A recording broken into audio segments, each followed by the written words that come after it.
ಆತ್ಮೀಯ ಬಂಧುಗಳೇ, ಮಹಾಭಾರತ ಭೀಷ್ಮ ಪರ್ವ, ಇದರಿಂದ ಶ್ರೀಮದ್ ಭಗವದ್ಗೀತೆ ಕರ್ಮಯೋಗ ಇದರ ಬಗ್ಗೆ ನಾವು ತಿಳ್ಕೊಳ್ತಾ ಇದ್ವಿ. ಹೋದ ಭಾಗದಲ್ಲಿ ಭಗವಂತ ಯಾರ ಕರ್ಮ ಕಂಪ್ಲೀಟಾಗಿ ನಾಶ ಆಗುತ್ತೆ ಅನ್ನೋದ್ರ ಬಗ್ಗೆ ಹೇಳ್ತಾ ಇದ್ದ. ಅಂದರೆ ಯಾರಲ್ಲಿ ಆಸಕ್ತಿ ಕಂಪ್ಲೀಟಾಗಿ ಹೊರಟೋಗಿರುತ್ತೋ, ದೇಹಾಭಿಮಾನ ಇರೋದಿಲ್ವೋ, ಮತ್ತು ಮಮತೆಯಿಂದ ರಹಿತನಾಗಿರ್ತಾನೋ, ಯಾರ ಚಿತ್ತ ನಿರಂತರವಾಗಿ ಪರಮಾತ್ಮನ ಜ್ಞಾನದಲ್ಲಿ ಸ್ಥಿತವಾಗಿರುತ್ತೋ, ಈ ರೀತಿ ಕೇವಲ ಯಜ್ಞ ಸಂಪಾದನೆಗೋಸ್ಕರ ಅಂತಲೇ ಮಾಡುವಂಥ ಮನುಷ್ಯನ ಸಂಪೂರ್ಣ ಕರ್ಮಗಳು ಕೂಡ ಕಂಪ್ಲೀಟಾಗಿ ವಿಲೀನವಾಗಿಬಿಡುತ್ತೆ ಅಂತ ತಿಳ್ಕೊಂಡ್ವಿ.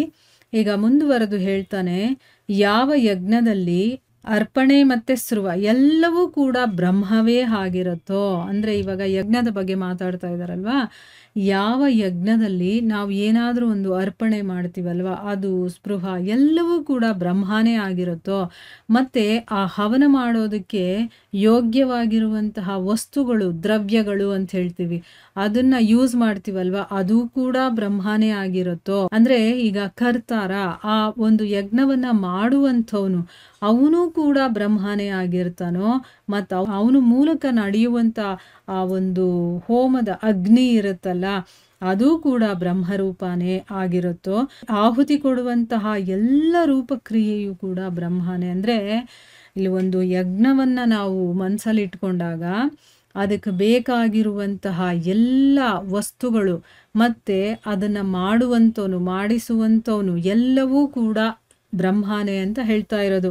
ಈಗ ಹೋಮದ ಕುಂಡ, ಅದಕ್ಕೆ ನಾವು ಅರ್ಪಣೆ ಮಾಡುವಂತಹ ದ್ರವ್ಯಗಳು, ಮತ್ತು ಅದಕ್ಕೆ ಆಹುತಿ ಕೊಡ್ತೀವಲ್ವ ಆ ವಸ್ತುಗಳು, ಅಗ್ನಿ ಎಲ್ಲವೂ ಕೂಡ ಬ್ರಹ್ಮನೇ. ಮಾಡಿಸುವವನೂ ಬ್ರಹ್ಮನೇ, ಮಾಡೋವನೂ ಬ್ರಹ್ಮನೇ, ಕೊನೆಗೆ ಅದರಿಂದ ಸಿಗುವಂಥವನೂ ಬ್ರಹ್ಮನೇ. ಅಂದರೆ ಆ ಫಲ ಕೂಡ ಆ ಬ್ರಹ್ಮಕರ್ಮದಲ್ಲಿ ಸ್ಥಿತವಾಗಿರುವಂಥ ಮನುಷ್ಯ ಪಡೆಯುವಂಥ ಫಲ ಕೂಡ ಬ್ರಹ್ಮನೇ ಆಗಿದೆ. ಬೇರೆ ಯೋಗಿ ಜನರು ದೇವತೆಗಳ ಪೂಜೆ ರೂಪದ ಯಜ್ಞವನ್ನು, ಅಂದರೆ ಇನ್ನು ಕೆಲವು ಯೋಗಿಗಳು ಏನು ಮಾಡ್ತಾರೆ, ಬೇರೆ ದೇವತೆಗಳ ಪೂಜೆಯನ್ನು ಮಾಡ್ತಾರೆ. ಆ ಪೂಜೆಯ ರೂಪದಲ್ಲಿ ಮಾಡಿದಂತಹ ಯಜ್ಞ ಇದೆಯಲ್ಲ, ಅದನ್ನು ಕೂಡ ಚೆನ್ನಾಗಿ ಒಳ್ಳೆ ರೀತಿಯಲ್ಲಿ ಅವರು ಅನುಷ್ಠಾನವನ್ನು ಮಾಡ್ತಾರೆ. ಇನ್ನು ಕೆಲವು ಯೋಗಿ ಜನರು ಏನು ಮಾಡ್ತಾರೆ, ಪರಬ್ರಹ್ಮ ಪರಮಾತ್ಮ ರೂಪಿ ಅಗ್ನಿಯಲ್ಲಿ ಅಭೇದ ದರ್ಶನ, ಅಂದರೆ ಭೇದನೇ ಇಲ್ಲ ಅನ್ನೋ ರೀತಿಯಲ್ಲಿ ಅವರು ಯಜ್ಞದ ಮೂಲಕ ಆತ್ಮರೂಪಿ ಯಜ್ಞದ ಹವನವನ್ನು ಮಾಡ್ತಾರೆ. ಆ ಯಜ್ಞದಲ್ಲಿ ತಮ್ಮ ಆತ್ಮವನ್ನೇ ಅವರು ಸಮರ್ಪಣೆ ಮಾಡಿಕೊಳ್ತಾರೆ. ಇನ್ನು ಕೆಲವರು ಏನು ಮಾಡ್ತಾರೆ, ಶ್ರೋತ್ರಾದಿ ಅಂದರೆ ಕೇಳೋದು, ಓದೋದು, ಇಂಥದ್ದು, ಈ ರೀತಿಯ ಎಲ್ಲ ರೀತಿಯ ಇಂದ್ರಿಯಗಳನ್ನು ಕೂಡ ಸಂಯಮ ಮಾಡಿ ಅಗ್ನಿಯಲ್ಲಿ ಹವನ ಮಾಡ್ತಾರೆ. ಇನ್ನು ಕೆಲವು ಯೋಗಿ ಜನರು ಏನು ಮಾಡ್ತಾರೆ, ಶಬ್ದಾದಿ ಎಲ್ಲ ವಿಷಯಗಳನ್ನು ಕೂಡ ಇಂದ್ರಿಯ ರೂಪಿ ಅಗ್ನಿಯಲ್ಲಿ ಹವನ ಮಾಡ್ತಾರೆ. ಅಂದರೆ ಯಾವ್ಯಾವ ಯೋಗಿಗಳು ಯಾವ ರೀತಿ ಯಜ್ಞವನ್ನು ಮಾಡ್ತಾರೆ, ಹೆಂಗೆ ಸಮರ್ಪಣೆ ಮಾಡ್ಕೊಳ್ತಾರೆ ಅನ್ನೋದನ್ನ ಇಲ್ಲಿ ಹೇಳ್ತಾ ಇದ್ದಾರೆ.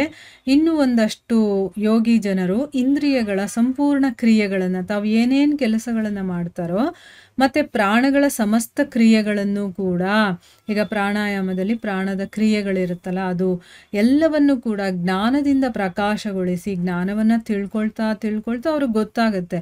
ಅದರಿಂದ ಆತ್ಮ ಸಂಯಮ ಯೋಗ ರೂಪಿ ಅಗ್ನಿಯಲ್ಲಿ ಅದನ್ನು ಹವನ ಮಾಡ್ತಾರೆ. ಇಲ್ಲಿ ಅಗ್ನಿ ಯಾವುದು, ಅದರಲ್ಲಿ ಏನು ಸಮರ್ಪಣೆ ಮಾಡ್ತಾರೆ ಅದನ್ನು ಹೇಳ್ತಾ ಇದ್ದಾರೆ. ಇನ್ನೂ ಕೆಲವು ಪುರುಷರು ಏನು ಮಾಡ್ತಾರೆ, ದ್ರವ್ಯ ಸಂಬಂಧಿ ಯಜ್ಞವನ್ನು ಮಾಡುವಂಥವ್ರು ಇದ್ದಾರೆ. ಆಮೇಲೆ ಇನ್ನೂ ಕೆಲವರು ಏನು ಮಾಡ್ತಾರೆ, ತಪಸ್ಸು ಅನ್ನುವಂಥ ಯಜ್ಞವನ್ನು ಮಾಡುವಂಥವ್ರು ಇದ್ದಾರೆ.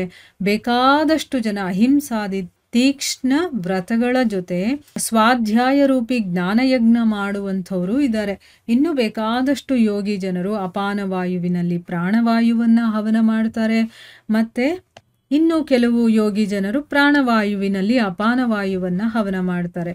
ಇನ್ನು ಕೆಲವರು ಏನು ಮಾಡ್ತಾರೆ, ನಿಯಮಿತವಾದಂಥ ಆಹಾರ ತಿನ್ನುವಂಥವ್ರು, ಪ್ರಾಣಾಯಾಮ ಪರಾಯಣ ಪುರುಷರಿರ್ತಾರಲ್ಲ, ಅವರು ಪ್ರಾಣ ಮತ್ತು ಅಪಾನದ ಗತಿಯನ್ನು ತಡೆದು ಪ್ರಾಣವನ್ನು ಪ್ರಾಣದಲ್ಲೇ ಹವನ ಮಾಡ್ತಾರೆ. ಅಂದರೆ ನಾವು ಉಸಿರಾಟವನ್ನು ಮಾಡ್ತೀವಲ್ವ, ಹೊರಗಡೆ ಬರುವಂಥ ಅಪಾನವಾಯು, ಒಳಗಡೆ ತಗೊಳ್ಳುವಂಥ ಪ್ರಾಣವಾಯು, ಇದನ್ನು ಕಂಟ್ರೋಲ್ ಮಾಡಿ ಒಂದರಲ್ಲಿ ಇನ್ನೊಂದನ್ನು ಸಮರ್ಪಣೆ ಮಾಡೋದು, ಈ ರೀತಿ ಎಲ್ಲ ಮಾಡ್ತಾರೆ. ಮತ್ತು ಅಪಾನದ ಗತಿಯನ್ನು ತಡೆದು ಪ್ರಾಣವನ್ನು ಪ್ರಾಣದಲ್ಲೇ ಹವನ ಮಾಡ್ತಾರೆ.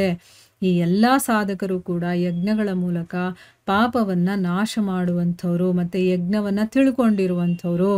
ಕುರುಶ್ರೇಷ್ಠನಾದಂತಹ ಅರ್ಜುನ, ಯಜ್ಞದಲ್ಲಿ ಉಳಿದಿರುವಂತಹ, ಈಗ ನಾವು ಯಜ್ಞವನ್ನು ಮಾಡಿ ಏನು ಪ್ರಸಾದ ಅಂತ ಸಿಗುತ್ತೋ ಆ ಪ್ರಸಾದ ರೂಪಿ ಅಮೃತವನ್ನು ತಿನ್ನುವಂಥ ಯೋಗಿ ಜನರು ಆ ಸನಾತನ ಪರಬ್ರಹ್ಮ ಪರಮಾತ್ಮನನ್ನು ಪಡ್ಕೊಳ್ತಾರೆ.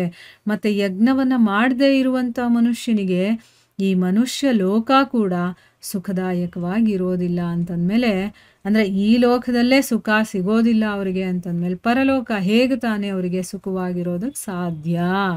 ಇದೇ ರೀತಿ ಇನ್ನೂ ಬಹಳಷ್ಟು ರೀತಿಯ ಯಜ್ಞಗಳನ್ನು ವೇದಗಳಲ್ಲಿ ವಿಸ್ತಾರವಾಗಿ ಹೇಳಿದ್ದಾರೆ.